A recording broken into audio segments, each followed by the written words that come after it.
ពុកម៉ែផ្ដោតក្តីស្រឡាញ់ឲ្យកូនច្រើនលើសលប់ណាស់ពេលនេះកូនធំអស់ហើយអាចចេះរៀនរកស៊ីចិញ្ចឹមខ្លួនឯងបានកូននឹងនាំពុកម៉ែដើរលេងនិងរស់នៅឲ្យបានសប្បាយឲ្យតែកូនបានសុខទៅបានហើយពុកម៉ែមិនចង់បានអីពីកូនទេ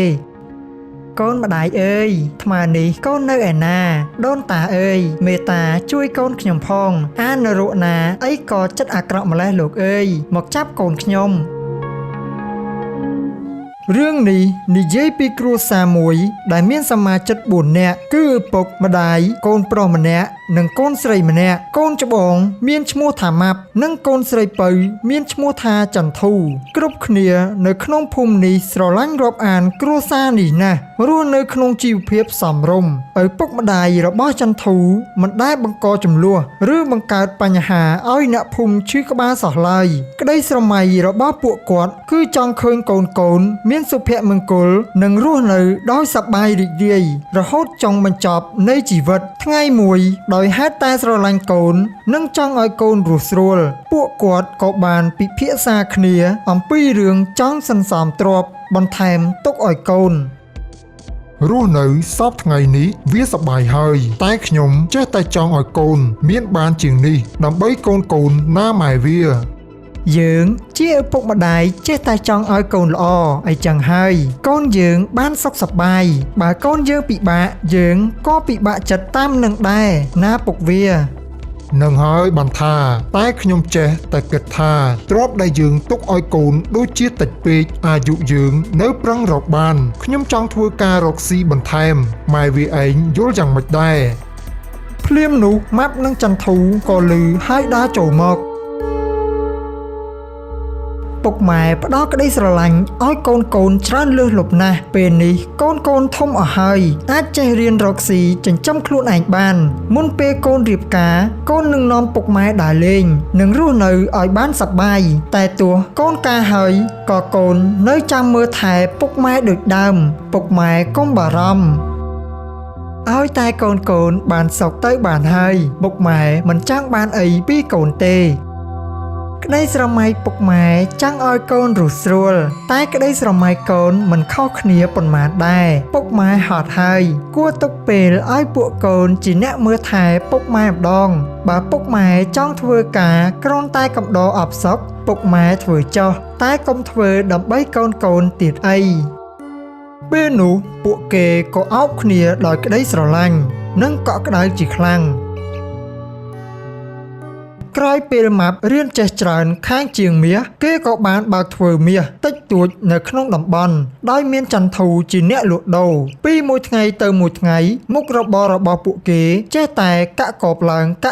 ងជាលំដាប់ក្រោយមកម៉ាប់ក៏ថែមកូនចៅពីរ3នាក់ដែលសុទ្ធតែជាមនុស្សទុកចិត្តបានមិនយូរប៉ុន្មានម៉ាប់ក៏បានភ្ជាប់ពាក្យជាមួយនារីរូបស្រស់ស្អាតដែលជាគូកំណាន់របស់គេគូដណ្ដឹងម៉ាប់ជាមនុស្សសុភាពរាបសារនិងចេះគិតគូរណាស់ចិត្តដល់ថ្ងៃរៀបការទៅហើយរបររកស៊ីកាន់តែមមាញឹកតែជាអកុសលបែរជាពួកឈ្មួញខលខូចដែលច្រណែននឹងម៉ាប់បានចូលមកចាប់ម៉ាប់នឹងគូដណ្ដឹងទៅបាត់គ្មានដំណឹងជាយូរថ្ងៃគ្រួសារម៉ាប់ខំស្វះស្វែងរកគ្រប់ទិសទីតែមិនបានដំណឹងពួកគេក៏គិតថាម៉ាប់បានស្លាប់ទៅហើយកូនម្ដាយអើយថ្មនេះកូននៅឯណាដូនតាអើយមេត្តាជួយកូនខ្ញុំផងអានរកណាអីក៏ចិត្តអាក្រក់ម្លេះលោកអើយមកចាប់កូនខ្ញុំមានគេឃើញពួកវាច្រានកូនយើងទម្លាក់ជ្រោះបើការពិតមែនគ្មានសង្ឃឹមទេឮភ្លាមម្ដាយអោនមុខយំយ៉ាងខ្លាំងឯបុរសជាប្តីបានត្រឹមអង្អែលខ្នងប្រពន្ធដោយឈឺចាប់បន្តិចក្រោយមកប្រពន្ធក៏ឈប់យំហើយនិយាយនឹងប្តីទាំងអួលដើមកខ្ញុំគិតថាយើងទៅធ្វើបុណ្យទៅបើកូនយើងនៅរស់សូមឲ្យបានសុខបើកូនស្លាប់សូមឲ្យបានទទួលផលបុណ្យយើងផងទៅឪវាគិតមិនដែរល្អរឿងនេះទុកឲ្យខ្ញុំជាអ្នកចាត់ចែងម៉ែវាឯងកុំបារម្ភ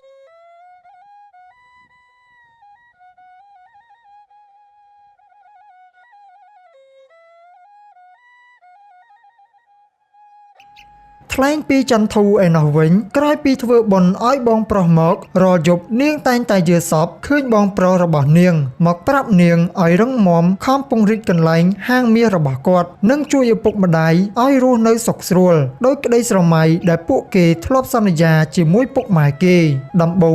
ងចន្ទធូមិនដែលហ៊ានក្រោកឈរតស៊ូទេតែក្រោយគេសម្លឹងកន្លែងលក់មាសរបស់បងប្រុសយូរទៅគេក៏សម្រេចចិត្តបើកមុខរបរនេះឡើងវិញដោយមានមិត្តភក្តិជិតស្និទ្ធរបស់ម៉ាប់ជាអ្នកចាំជួយតែដោយចិត្តស្រឡាញ់បងប្រុសពេកថ្ងៃណាក៏ចន្ទធូចេះតែគិតថាបងប្រុសរបស់នាងនៅចាំជួយមើលថែកន្លែងលក់មាសរបស់គេជាសំណាងណាស់ថ្ងៃមួយដែលមាសកំពុងឡើងខ្លាំងម្ដាយបែរជាមានជំងឺត្រូវការប្រាក់ជាបន្ទាន់ស្រាប់តែមានឈ្មួញម្នាក់មកចង់ទិញមាសជាច្រើនពីនាង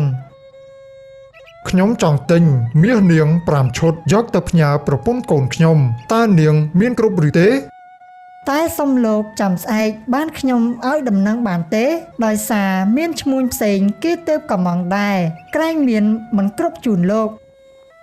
នាងកុហកមិនសមហេតុផលសោះហាងមាសនាងធំណាស់ហេតុអីក៏គ្មានមាស5ឈុតនោះកុំបារម្ភខ្ញុំក៏ធ្លាប់ស្គាល់បងប្រុសនាងដែរខ្ញុំមិនបោកនាងទេខ្ញុំទៅវិញសិនហើយនេះលុយកក់5ថ្ងៃទៀតខ្ញុំមកយកមាសខ្ញុំចាលឺបែបនេះនាងសប្បាយចិត្តណាស់មិត្តភក្តិបងប្រុសនាងក៏និយាយប្រាប់នាងតិចមិនអីទេគាត់ជាមនុស្សទុកចិត្តបានអរគុណហើយបងគិតទៅបងប្រុសខ្ញុំពិតជាល្អមែនបងមើលចុះគ្រួសារខ្ញុំកំពុងខ្វះប្រាក់ការលក់ដូរក៏ធ្លាក់ចុះសុកស្រាប់តែមានអ្នកមកកំងឡើងច្រើនទោះគាត់មិននៅក្បែរខ្ញុំតែបេះដូងគាត់ហាក់នៅក្បែរគ្រួសារនេះរហូតត្រូវហើយដើម្បីបងប្រុសចន្ទធូត្រូវតែរឹងមាំចាបងតាមពិតទៅ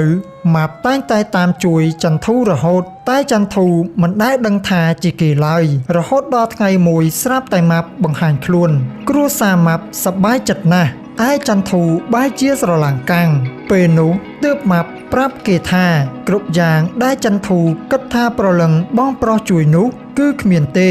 ចន្ទធូខ្លួនឯងទេដែលរឹងមាំចាប់ពីថ្ងៃនោះមកពួកគេក៏រស់នៅយ៉ាងសុខសាន្តមិត្តភក្តិម៉ាប់បានរៀបការជាមួយចន្ទធូឯម៉ាប់ក៏បានរៀបការជាមួយគូដណ្ដឹងគេផងដែរពួកគេក៏បានសម្រេចក្តីស្រមៃ